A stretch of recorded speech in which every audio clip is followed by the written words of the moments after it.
of Agriculture si Pangulong Bongbong Marcos. Siya ang negosyanteng si Francisco Tiu Laurel Jr.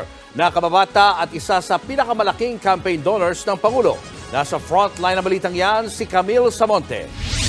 We're trying out the Makalipas ang mahigit isang taon, personal na ipinakilala ni Pangulong Bongbong Marcos ang bagong kalihim ng Department of Agriculture.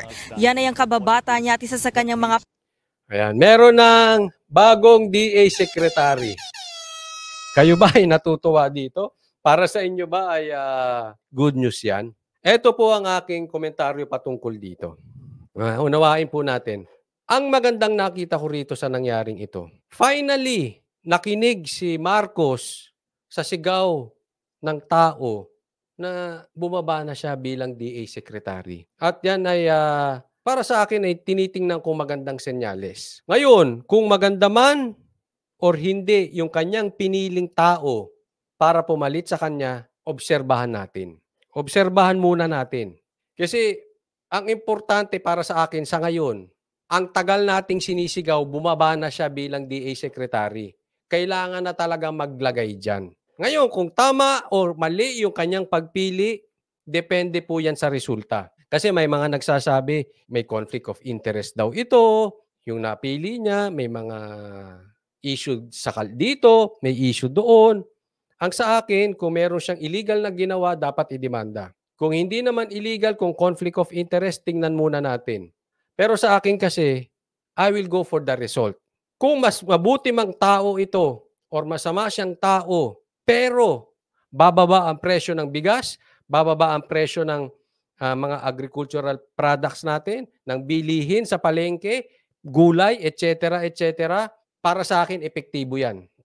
Masama siyang tao, komunista siya, ang importante, kung ano yung trinabaho, kung anong binigay sa kanyang trabaho, gawin. Yun lang po ang importante. Pero, pagkatapos ng mga ilang linggo, ilang buwan, hindi bumababa ang presyo at walang nangyayari, tayo ay sisigaw araw-araw, palitan niya ni Marcos kasi hindi yan dapat. So I will go for the result.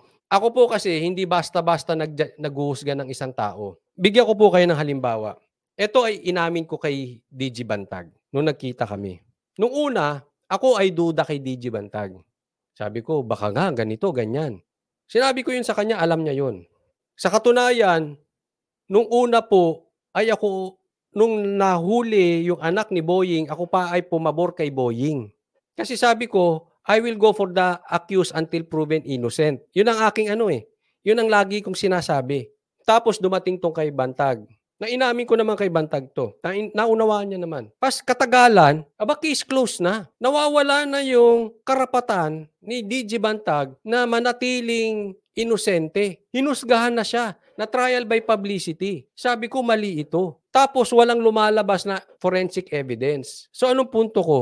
Binibigyan ko ng tsansa. Binigyan ko ng tsansa si Boying. Pansinin nyo, after the election, doon sa mga matagal ko nang nakasubaybay sa akin, after the election, nanahimik ako patungkol kay Marcos. Sila, banat sila si Banat Bay, tsaka si Boss Dada. Banat sila dire-diretso. Ako, nanahimik ako for some time. In-observe ko. Sabi ko, kung may magagawa.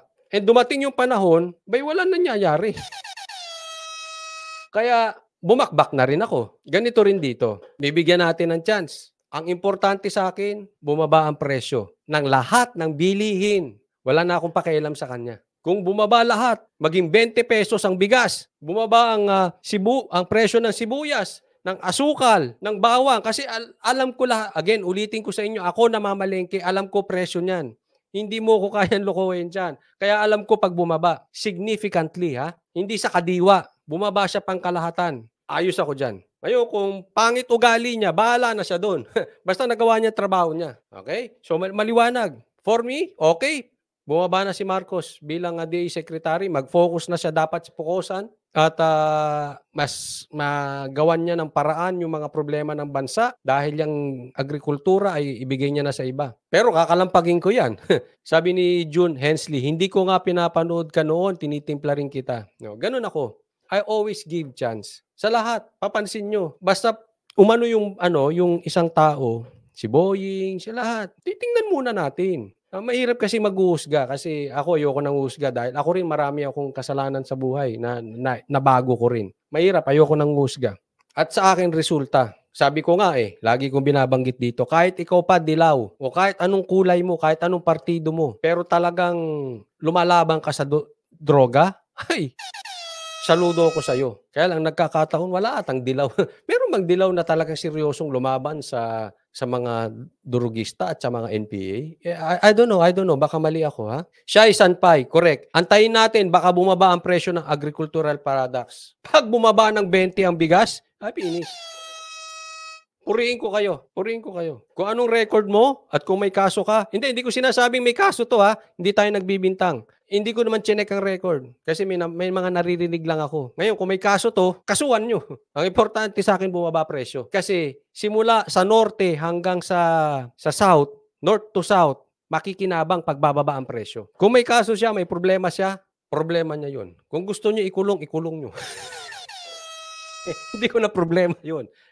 Hindi ko na problema. Hindi ko sinasabi may kaso or ikulong. Hindi. Ang punto ko lang, ang issue ko lang, doon ako sa pakikinabangan ng maraming Pilipino. Halimbawa, bigyan kita ng malupit na ebidensya. Naturingang DDS ka nga na senador. Hindi ka naman nagsasalita. Sayaw ka lang ng sayaw sa Agos. Mas gugustuhin ko pa yung dilaw na senador pero kumontra ka. Bigyan ko kayo isang halimbawang malupit na malupit. Halimbawa, si Pimentel. Wala akong nakita sa Senate hearing, kahit sa Congress hearing, na binara ng ganun si Boying. Hindi yan nagawa ng ibang DDS. Di ba? Sa nakapanood, pinagtanggol niya yung Banateros Brothers. Natuwa ako dun. Dilaw yun, ha? Kung binara niya si Boying, walang takot. Yung iba nakikita ko, takot eh.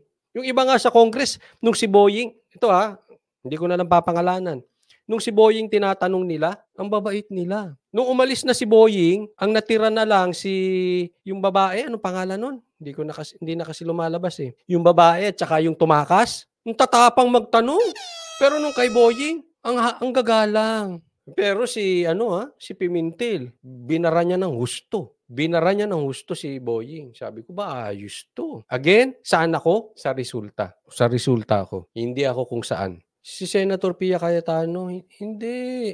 Yung babae doon sa si Angelina. Nung tinatanong nila si Boying, ang jagalang, ang respeto. Nung umalis na si Boying, ang tatanungin na lang sila Angelina at saka itong si Kataroha, yung tumakas, biglang ang tatapang. Napansin nyo ba yun sa Congress? Sa Senate nga, walang bumabara kay Boying. Except Pimentel. Dapat ba siyang purihin doon? Oo, kahit dilaw siya. Purihin. Tama yun eh. Tama naman sinabi niya eh. Ba't mo dademanda yung mga Banateros?